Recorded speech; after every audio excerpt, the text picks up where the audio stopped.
What we want to do is to change our relationship with the European Union, take back control of our borders and put in place a positive immigration policy, one that the people of Britain would overwhelmingly support, and by that I mean we want an Australian-style point system to decide who comes to live, work and settle in this country.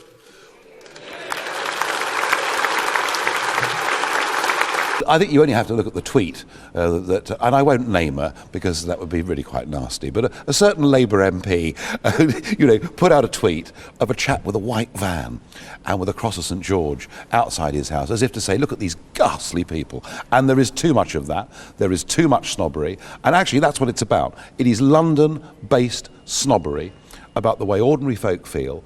And out there in the country, a lot of people are unashamedly patriotic, and that's considered to be awful in London. Minister, you received some criticism this afternoon for your comment, British jobs for British workers, but you can brush that aside, because from the moment you said it, I don't think anybody seriously thought that you would ever, as a British Prime Minister, put the interests of British workers above that of your European dream.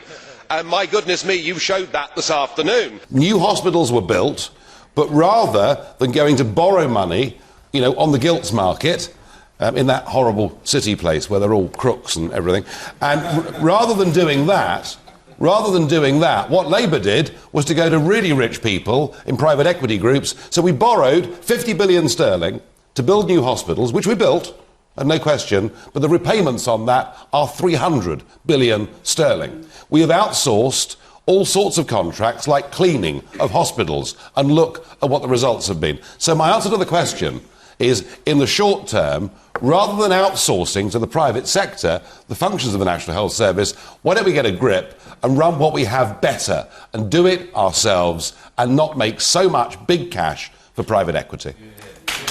Okay.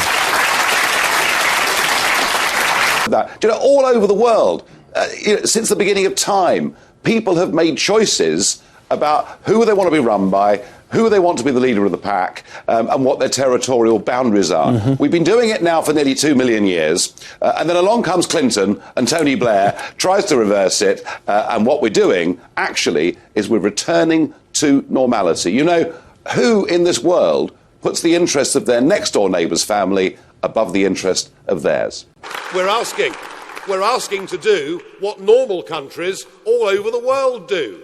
We've gone from about 30,000 people a year net to the figures that we saw last week of 300,000. And there are very good reasons why the people of this country are now deeply unhappy with that situation.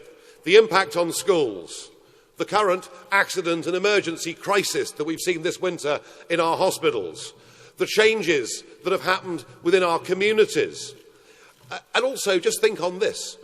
In what is already the most crowded country in Europe, the fact that we have to build one new dwelling every 7 minutes just to cope with current rates of immigration. I do have a preference. Do you have a preference? I have to confess, I do have a slight preference.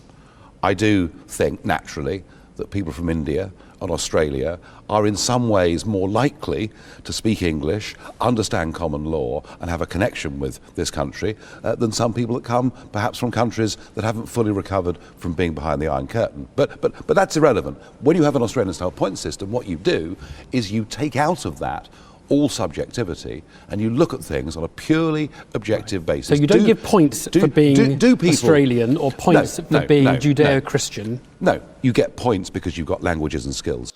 Because just last week, Chatham House, the reputable group, published a massive survey from 10 European member states, and only 20% of people want immigration from Muslim countries to continue.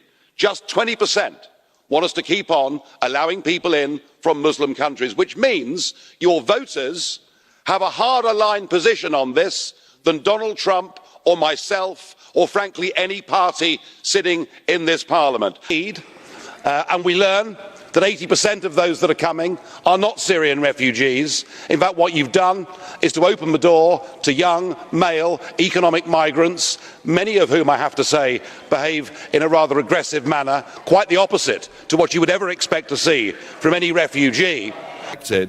Were a lot of little people who don't normally vote at all, but have simply had enough and want to vote for change. They feel they've been talked down to. They feel they've been sneered at.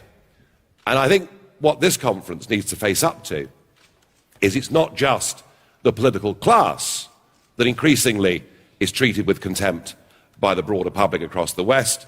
Actually, the national broadcasters are becoming, and the rest of the media too, are being, I'm afraid, viewed in the same way. Comments earlier this week, he was talking about a Polish man who was attacked. He was murdered in Essex, and it's been put down to a lot of the hate that has been generated post-EU, the Brexit vote. Do you feel partly responsible for that? No, I don't. And I mean, look, what Mr Juncker should be apologising for are 14 terrorist attacks that took place across Europe last year, many of them committed by people who'd been let in through his open door policy. Right? But I haven't even asked you a question yet. But look, I couldn't care less. Don't bother to ask me. I'm not interested. Right, it's gone. You know, I lived through years of this frankly, from you people, and I want no more of it. Thank you. And out of institutional respect, President, to the truth, perhaps you will understand and agree with me that within the European form of lawmaking, it is the unelected Commission that have the sole right to propose legislation. If I'm wrong in saying that, you can throw me out of this Parliament right here, right now, this afternoon. All the others, with your faux outrage today, where were you when Obama in 2011 banned any Iraqi from going into the country for 6 months?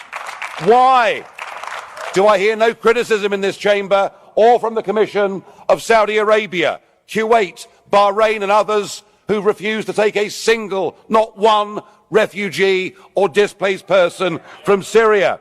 And how can it be that on Holocaust Day, last Friday, not a single one of you criticised the 16 countries in the world that ban Israeli Jews from even going to their country on holiday?